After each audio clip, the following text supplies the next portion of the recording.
તાજેતરમાં વરસાદ પછી ખાસ કરીને માંડવી પંથકમાં વીજ સમસ્યા સૌથી મોટી મુશ્કેલી બની છે। તેના નિરાકરણ માટે માંડવી મુન્દ્રાના ધારાસભ્ય અનિરુદ્ધ દવે દ્વારા માંડવી મુન્દ્રા વિભાગના પીજીવીસીએલ ડિપાર્ટમેન્ટના અને પશ્ચિમ કચ્છ વિભાગના પીજીવીસીએલ વિભાગના અધિકારીઓ સાથે તાજેતરમાં એક અગત્યની ખાસ મીટિંગ ગોઠવાઈ હતી। આ મીટિંગમાં ખાસ કરીને માંડવી મુન્દ્રા વિસ્તારમાં સર્જાયેલી વીજ સમસ્યાના તાત્કાલિક ઉકેલ માટે અધિકારીઓને ધારાસભ્ય દ્વારા સૂચનાઓ અપાઈ હતી। માંડવી મુન્દ્રા શહેરી વિસ્તારમાં અંડરગ્રાઉન્ડ કેબલ માટે ₹77.50 કરોડ સરકાર દ્વારા ફાળવવામાં આવ્યા છે। આ ઉપરાંત અહીં વરસાદના કારણે જે સમસ્યા સર્જાઈ છે તેનો તાત્કાલિક ઉકેલ લાવવા પીજીવીસીએલના અધિકારીઓને આ મીટિંગમાં ખાસ સૂચના આપવામાં આવી હતી। માંડવી વિધાનસભા ક્ષેત્રની અંદરના આવતા માંડવી સબ ડિવિઝનના તમામ અધિકારી મિત્રોને, પીજીવીસીએલના સૌ અધિકારી મિત્રોને અને પશ્ચિમ કચ્છના અધિકારીને બોલાવીને અને જેટકોના અધિકારીને બોલાવીને એક સંયુક્ત મિટિંગ ધારાસભ્ય તરીકે ગોઠવેલી હતી, જેની અંદર જે હાલમાં વીજળીની સમસ્યાને કારણે મુશ્કેલીઓ આવી છે અને ટ્રિપિંગ થયા છે, તો એ ટ્રિપિંગને દૂર કરવા માટે અને આવનારા દિવસોમાં શું શું પગલાં ભરવા પડે એના માટે સ્પષ્ટ સૂચનાઓ આપેલી હતી। આ વખતે પ્રી મોન્સૂનની કામગીરીમાં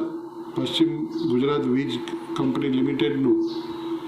કામગીરી થોડી નબળી છે, એના માટેની એમને ટકોર કરેલી હતી અને એમને ઝડપથી આ બધા મુશ્કેલીઓ છે એ દૂર થાય, પ્રજાને હાલાકીમાંથી મુક્તિ મળે।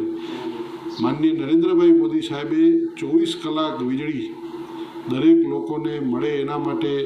પ્રયાસ કર્યો છે અને પ્રયાસમાં સફળ થયા, પરંતુ આ વરસાદના સમયની અંદર જે ટ્રિપિંગ થાય છે એ ટ્રિપિંગ ન થાય અને લોકોને વીજળી મળી રહે સુનિશ્ચિત કરવા માટે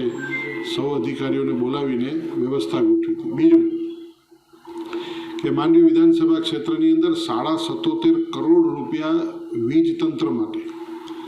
મંજૂર કરાવ્યા છે, જેની અંદર માંડવી શહેરનું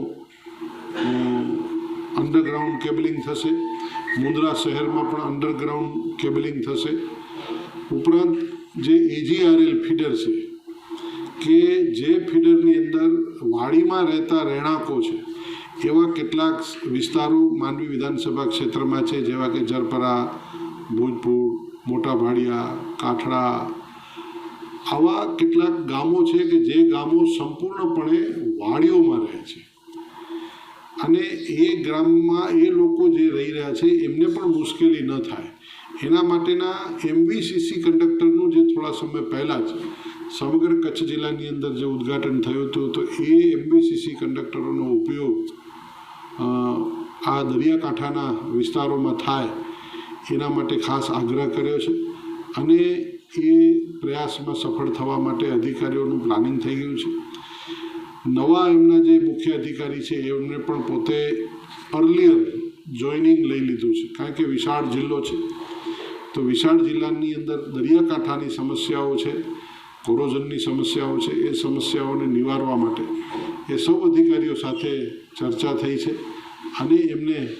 ખાસ સૂચના આપીને નવા સબસ્ટેશનો માટે પણ જેટકોને કહ્યું છે કે જે આવનારા દિવસોમાં ધોણી પાસે એક સબસ્ટેશનનું નિર્માણ થશે। બીજું હમલા મંજલ પાસે પણ પ્લાનિંગ ચાલી રહ્યું છે, મુન્દ્રામાં રાસાપીર પાસેનું પ્લાનિંગ ચાલી રહ્યું છે, લુણી પાસે ચાલી રહ્યું છે, એમ 4 નવા સબસ્ટેશનો માટેની પણ જગ્યાઓ શોધી અને કરવા માંડ્યો છે। ગઢસીસાને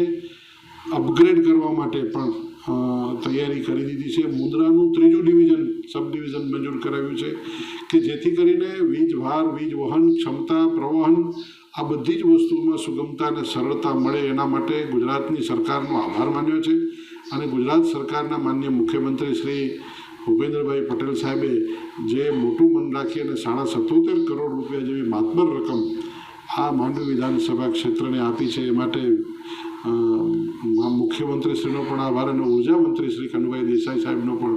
આભાર વ્યક્ત કર્યો છે અને અધિકારીઓને કહ્યું છે કે સરકારે મન મોટું રાખ્યું છે ત્યારે તમારે સમયસર કામગીરી કરી અને પ્રજાને સેવાઓ આપે એના માટે ટકોર કરેલી છે।